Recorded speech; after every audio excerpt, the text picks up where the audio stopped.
रुद्र सर्वरूप हैं, उन्हें नमस्कार है। वे सत्य स्वरूप परम महान पुरुष हिरण्यबाहु भगवान, हिरण्यपति ईश्वर, अंबिकापति ईशान, पिनाकपाणि तथा वृषवाहन है। एकमात्र रुद्र ही परब्रह्म परमात्मा है। वे ही कृष्ण पिंगल वर्ण वाले पुरुष हैं।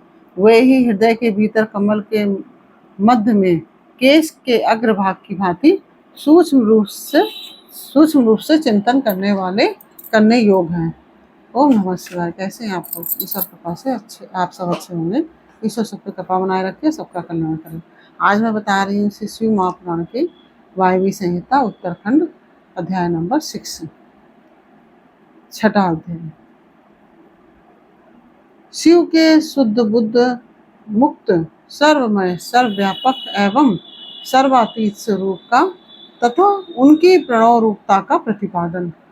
ओम नमः शिवाय, ओम नमः शिवाय, हरि हर भोले नमः शिवाय, गंगाधराय शिव गंगाधराय, हरि हर भोले नमः शिवाय, नमः शिवाय, ओम नमः शिवाय, हरि हर भोले नमः शिवाय। ओम नमः शिवाय।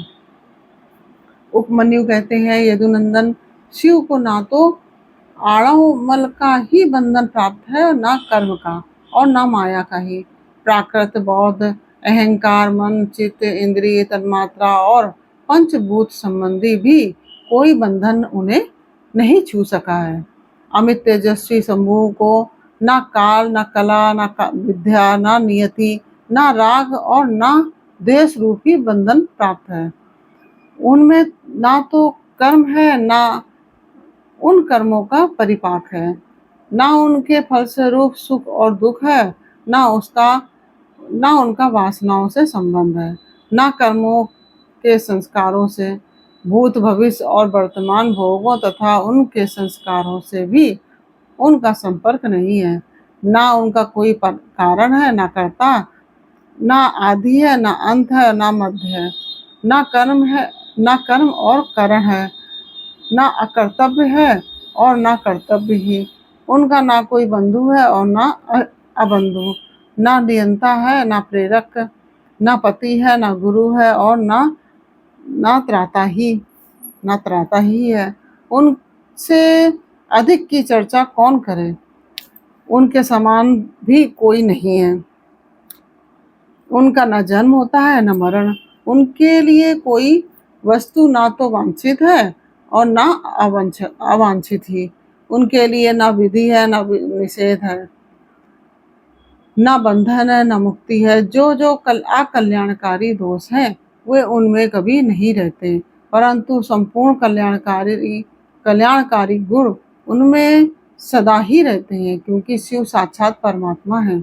वे शिव अपनी शक्तियों द्वारा इस संपूर्ण जगत में व्याप्त होकर अपने स्वभाव से च्युत न होते हुए सदा ही स्थिर रहते हैं, इसलिए उन्हें स्थाणु कहते हैं। यह संपूर्ण चराचर जगत शिव से अधिष्ठित है, अतः भगवान शिव सर्व रूप माने गए हैं। जो ऐसा जानता है वह कभी मोह में नहीं पड़ता। रुद्र सर्व रूप है, उन्हें नमस्कार है। वे सत्व स्वरूप परम महान पुरुष हिरण्यबाहु भगवान, हिरण्यपति ईश्वर, अंबिकापति ईशान, पिनाकपाणि तथा वृषवाहन है। एकमात्र रुद्र ही परब्रह्म परमात्मा है। वे ही कृष्ण पिंगल वर्ण वाले पुरुष हैं। वे हृदय के भीतर कमल के मध्य में केश के अग्रभाग की भांति सूक्ष्म रूप से चिंतन करने योग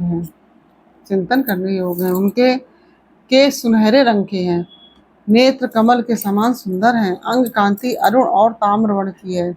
वे सुवर्णमय नीलकंठ देव सदा विचरते रहते हैं। उन्हें सौम्य, घोर, मिश्र, अक्षर, अमृत और अव्यय कहा गया है।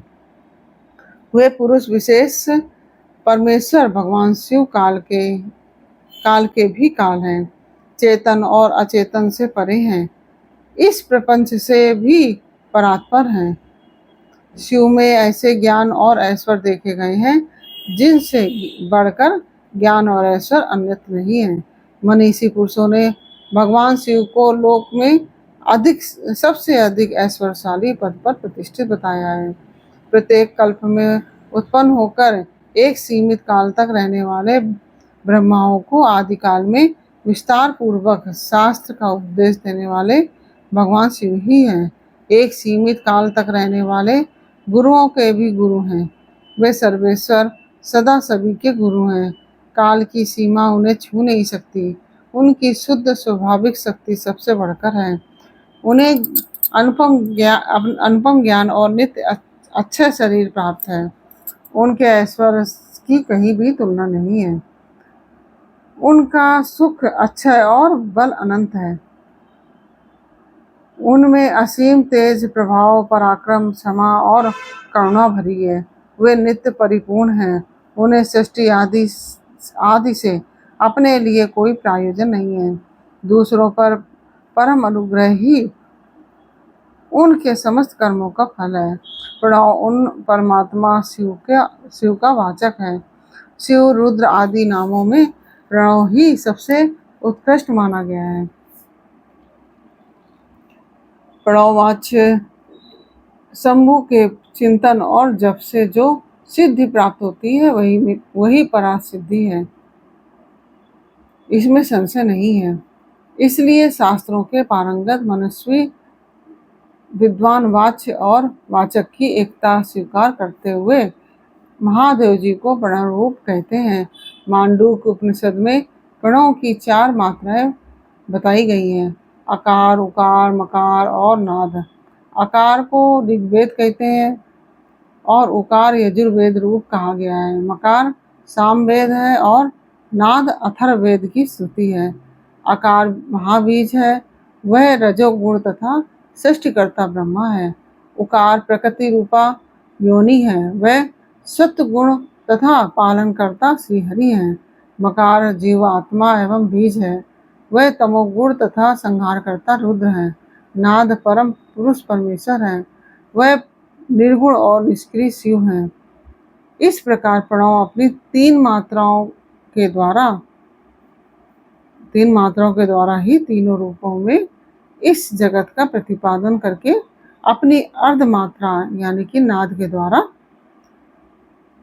शिव स्वरूप का बोध कराता है, जिनसे श्रेष्ठ दूसरा कुछ भी नहीं है, जिनसे बढ़कर कोई ना तो अधिक सूक्ष्म है और ना महान ही है, तथा जो अकेले ही वृक्ष की भांति निश्चल भाव से प्रकाश में आकाश में स्थित है।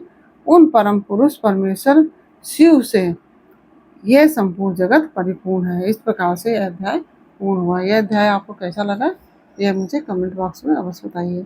अच्छा लगा हो तो वीडियो को लाइक से अवश्य कीजिए और कमेंट में ओम नमः शिवाय अवश्य लिखिए। और यदि आपने हमारे चैनल को सब्सक्राइब नहीं किया तो प्लीज़ हमारे चैनल को सब्सक्राइब कर लीजिए और बेल आइकन बटन अवश्य दबा दीजिए, जिससे कि हमारे आने वाले सारे वीडियोस आपको प्राप्त हो सकें। फिर मिलते हैं आपसे अगले वीडियो में अगले अध्याय के साथ। तब तक के लिए राधे राधे, ओम नमः शिवाय।